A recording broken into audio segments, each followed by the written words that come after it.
So Lynn, I think we may have time for one question on this, and then we can keep going, and I can save the rest for the end. But about supports, you talk about paid supports to help people be successful in self-direction. What about unpaid supports? Don't you think those are important too?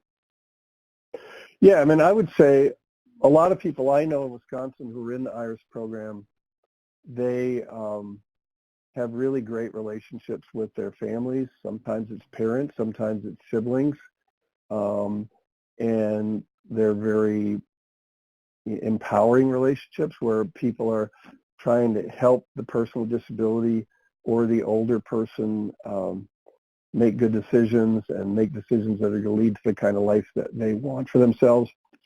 I think that works really well. But then I also know people who have come out of institutions, and when they went into the institution, they kind of lost touch with their family, and when they came back out, they really didn't have a source of unpaid support. And for them, you know, I think paid supports may be very, very important, and may actually be crucial in terms of whether self-direction works for them or not. So I think we need to think about the full array of life circumstances that people are in. And some people have great unpaid supports, and maybe they'll have them for the rest of their lives, or maybe they'll have them until their parents get too old to provide that kind of support. But then other people just don't have it. So if we really want the programs to be programs that work for everybody, I think we gotta really think about that. So the last section is something that I've been working on since the paper I told you about was published. So this really isn't covered in the paper. This is probably something that I'll be writing about for a future paper.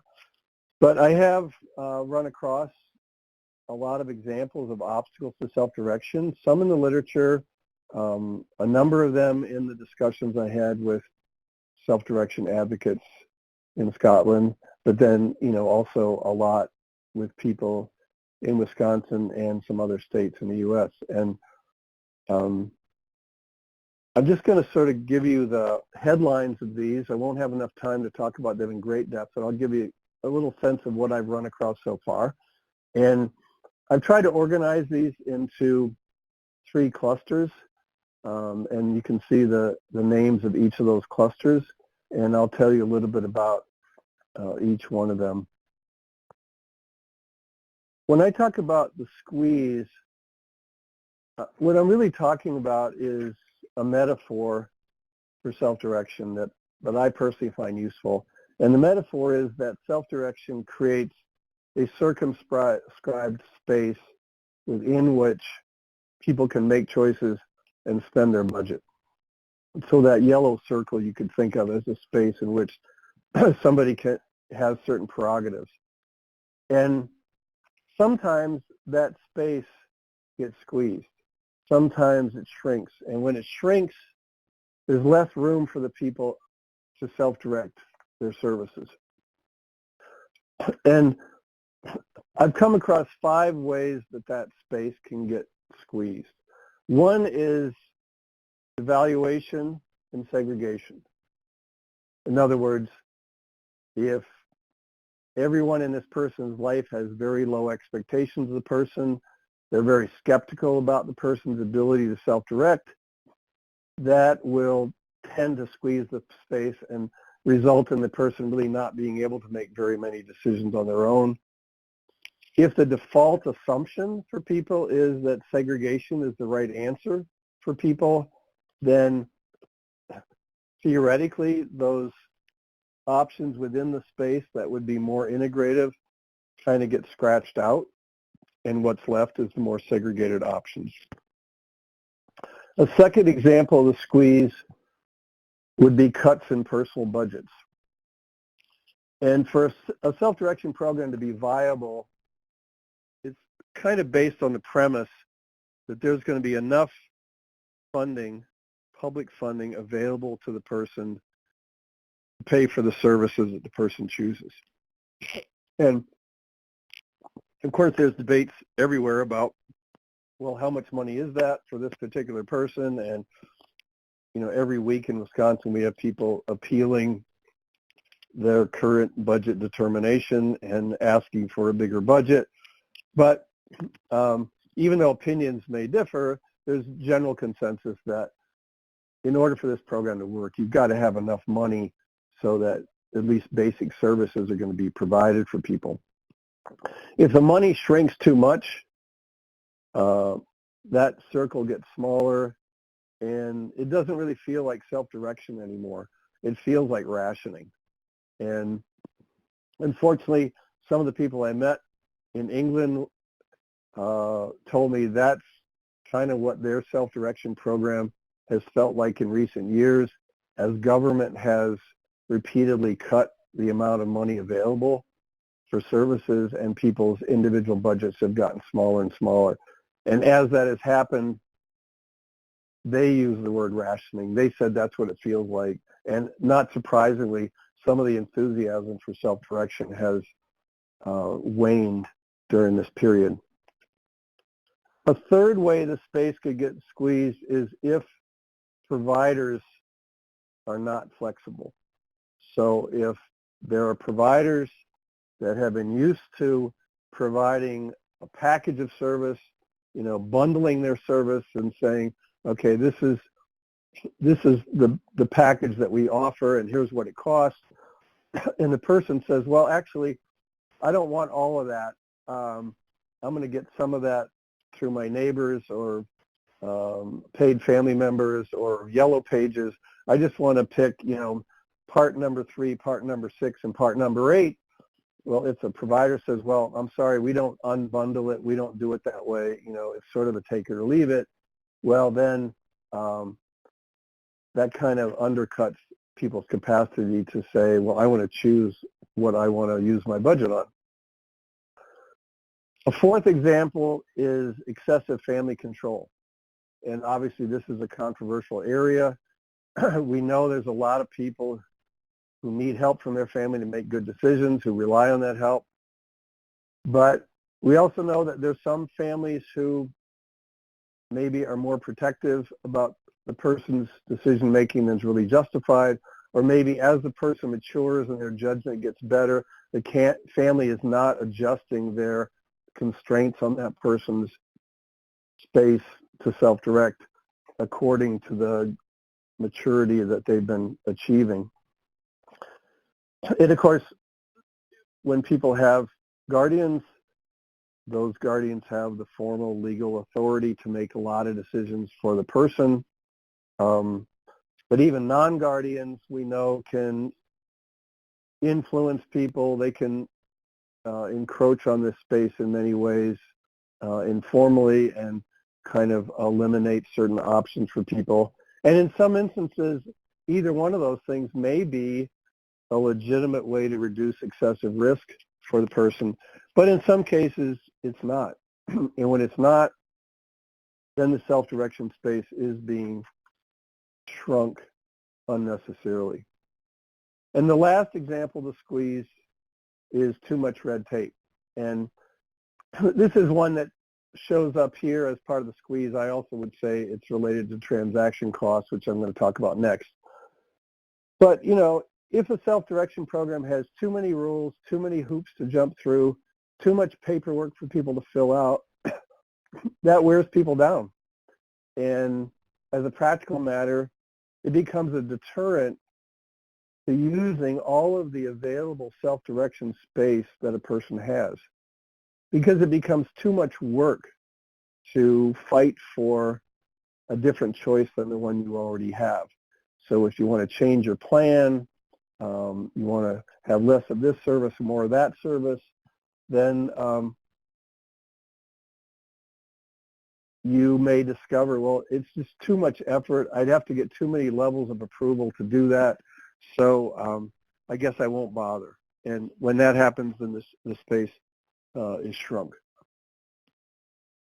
So the second category is what John O'Brien and other people have referred to as rising transaction costs.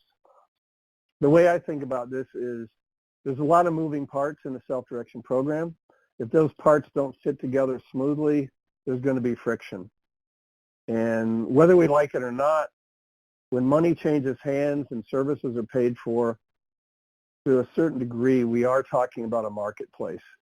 And in a market economy, the term for that friction between the moving parts is transaction costs. And if those transaction costs rise over time, and I would say that there's some people in IRIS who feel like those transaction costs have risen over time in Wisconsin, people get worn down by that. That can be demoralizing.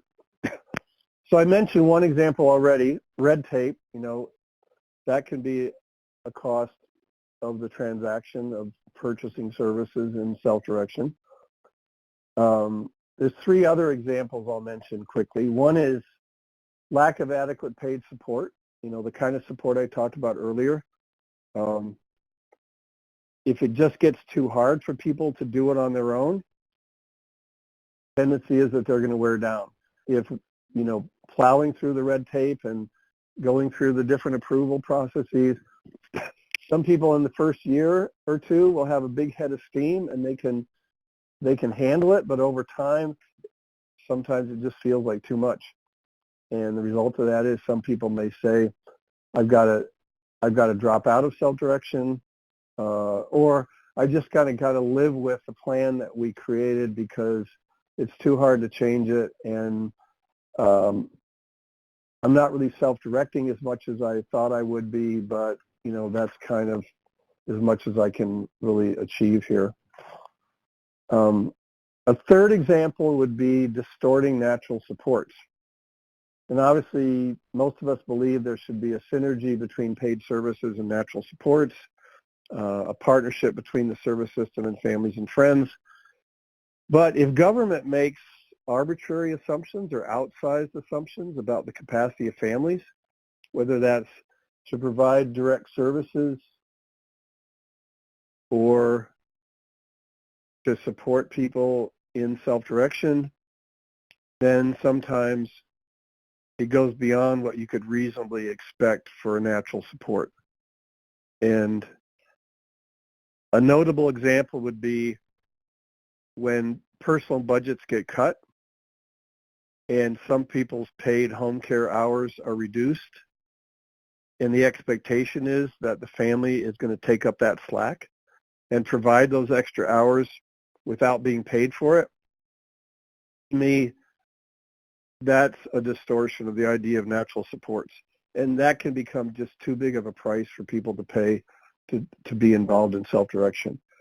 And the last transaction cost would be problems with the infrastructure of self-direction.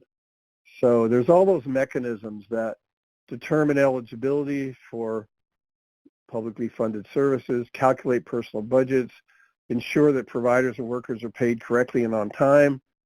If those mechanisms don't work, if they are too slow, or if they fail, or they create repeated errors, that creates friction.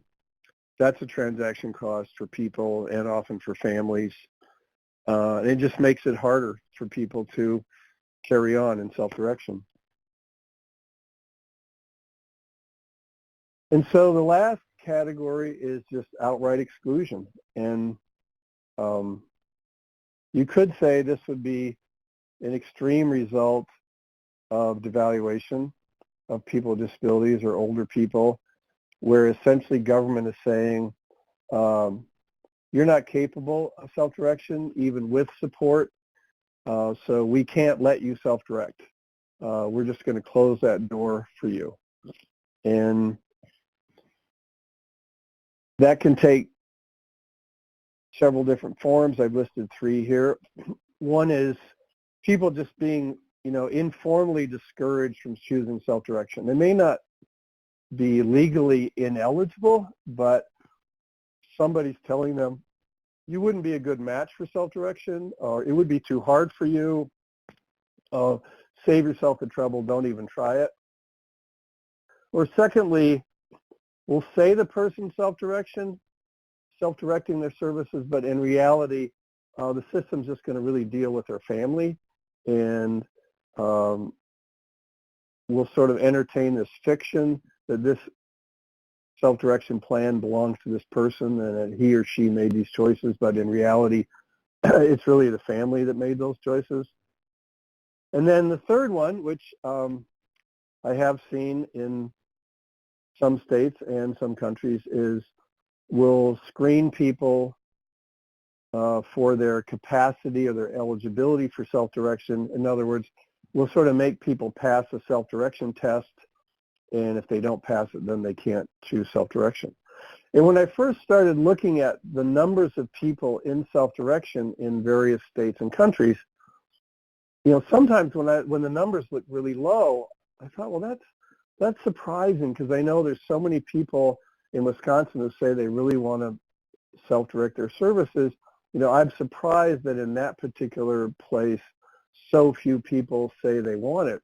Well, then when I dig deeper into it, what I often discover is it's not so much that, you know, 97% of the people with disabilities said, I don't want self-direction. It has more to do with the various hurdles that they would have to get over in order to self-direct. And so people are screened out, or they're never offered self-direction in the first place. So in those systems, government is really sort of making these foundational decisions about who can even be considered to enter the self-direction space. So that's pretty much it. I'm kind of out of time here, so I'm not going to be able to say very much about overcoming the obstacles. I will say this, that I know in Wisconsin we've already faced some obstacles, and I feel like a lot of them we've overcome. Some of them are things that people are actively pushing back against now. I think that, you know, if people recognize there is such a thing as a self-direction space, and that we all ought to try to resist efforts to shrink it, to me that's sort of a starting place. With transaction costs, I think if we recognize that these costs do take a toll on people and they do wear people down, and for that reason, government really ought to try to minimize transaction costs, but government also ought to be receptive to the idea that people need support to overcome these transaction costs. And then as far as exclusion, you know, I agree with Simon Duffy. I think citizenship means you should have the option of self-directing. I think we ought to fight for that, and wherever there's forces that say, oh, you can't self-direct, and even with the help of family and friends or paid supports, you wouldn't be able to do it, I feel like we should just push back against that. So that's the paper. My email is at the bottom. I welcome any conversation with anybody about any aspect of self-direction. I feel like I learned from that, and maybe there's useful information I can pass on to you. So I didn't leave much time at the end here for questions, but if there's any more, I could try to respond to them. Great, thank you, Lynn. We have gotten a bunch of questions. Do you have a hard stop at 3 years time? No, or, okay. No, go for it. So we can go over a little bit for folks. We are recording this, so if you do have to jump off right at the hour, I will be sharing a recording of the presentation after. So let's just get right to it. First question, what would you recommend to states who do not have high rates of individuals opting to self-direct their services? Well, first of all, you know, I would look closely at eligibility. Like, is it very clear that all adults with disabilities, regardless of disability, have the opportunity to choose self-direction? In some states, that's not clear. You know, some states it's a pilot project, or there's screening, or it's geographically limited. The other thing I would look at is how would people know that option exists, and how would they know what self-direction involves for them? In Wisconsin, we have aging and disability resource centers in every county.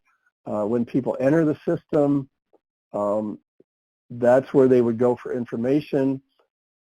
We have, continuously tried to promote good information available to people so that they can make an informed decision about this.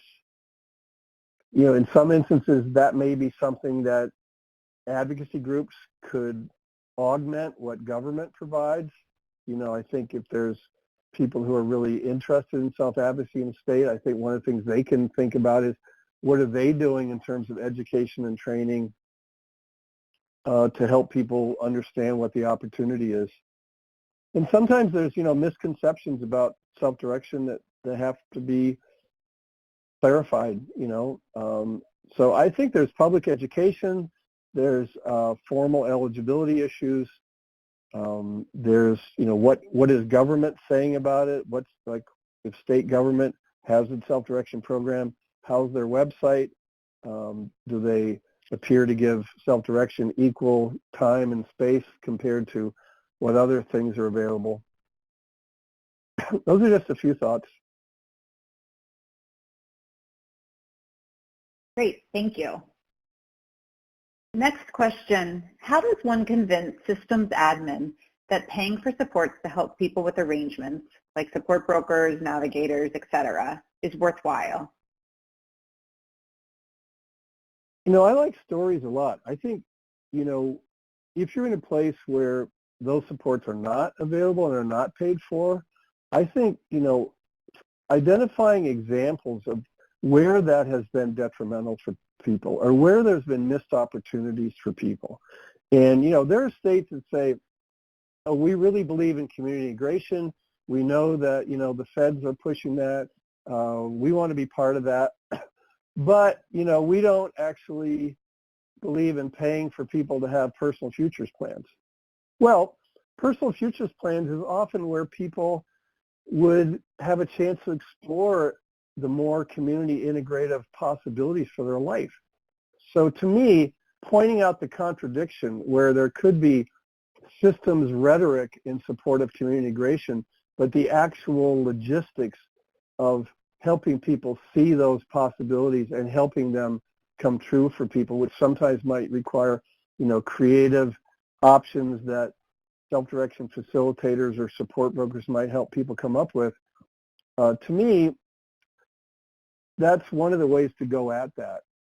And then also, helping people in self-direction and families recognize that these supports are actually available in some other places and government pays for them, and that there's something wrong that they're not available here in our state. And I think that helps people realize, well, that's something we have to agitate for. That's something we have to talk to our legislators about and talk to state government about. Like, why can't we have these supports? And we do want to be successful in self-direction, but in order to do that, we're going to need these things. And some of them, it turns out, are not very expensive. I mean, the cost of a facilitator for 3 or 4 personal futures planning meetings is peanuts. And when you compare that to the lifelong impact that might have in terms of what opportunities it might open up for people, it's very cost effective.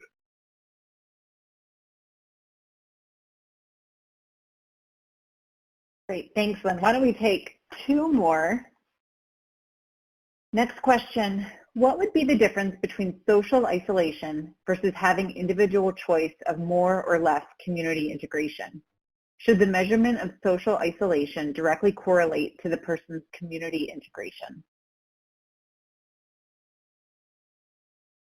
Well, if I understand the question, to me, one of the biggest dangers of self-direction is a person's already socially isolated, doesn't have a good idea of how to become more connected to various opportunities in the community. And somebody sits down with them and says, okay, let's work on your self-direction plan. What kind of supports do you want? The person says, well, I need help with cooking. I need help with bathing. I need help with transportation to the sheltered workshop. And the facilitator is writing down these things that the person says they want, which are ultimately features of a pretty segregated, pretty socially isolated life, and it's not occurring to the facilitator. Maybe this is when I need to bring up some other ideas. And maybe this is when I need to think about not just what can I talk about in this conversation, but what other things could I do that would open up possibilities for this person, whether it's involving family members in this conversation, whether it's personal futures plan or whatever. And, you know, when people say, well, this person chose their fully segregated life,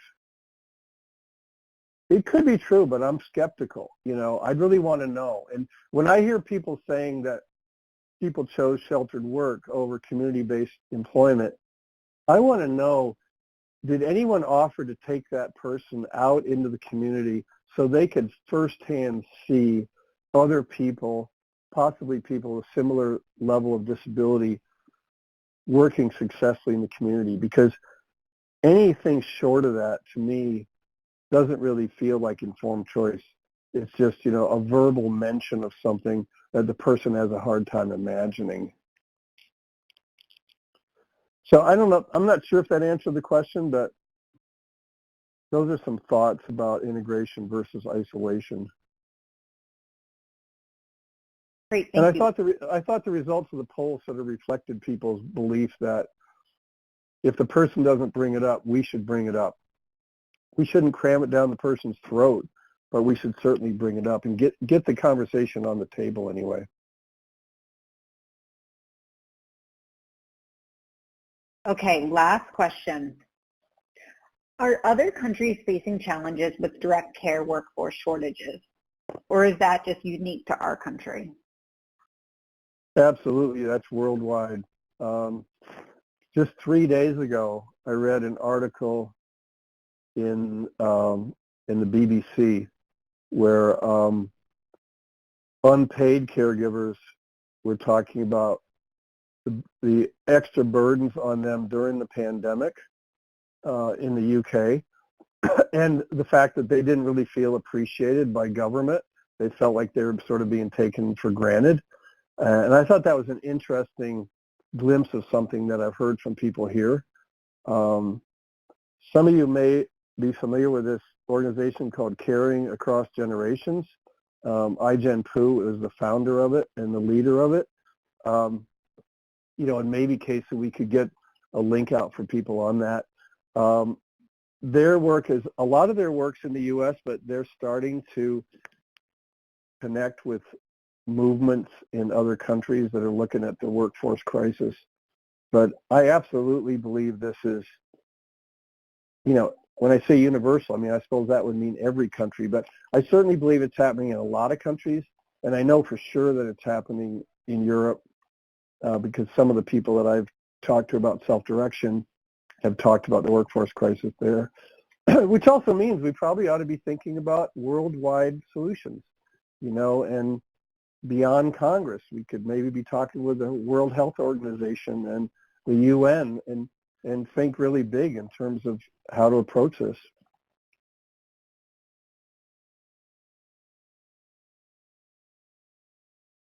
Thank you so much, Lynn. I learned a lot, and I really appreciate you taking the time to speak during our virtual session.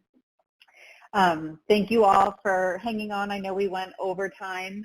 We just tried to get to as many questions as we could. I'll be following up with a copy of the recording as well as the slides and some of the resources that Lynn mentioned. So thank you all very much, and we hope to see you at some of our other conference sessions. Thanks, Casey.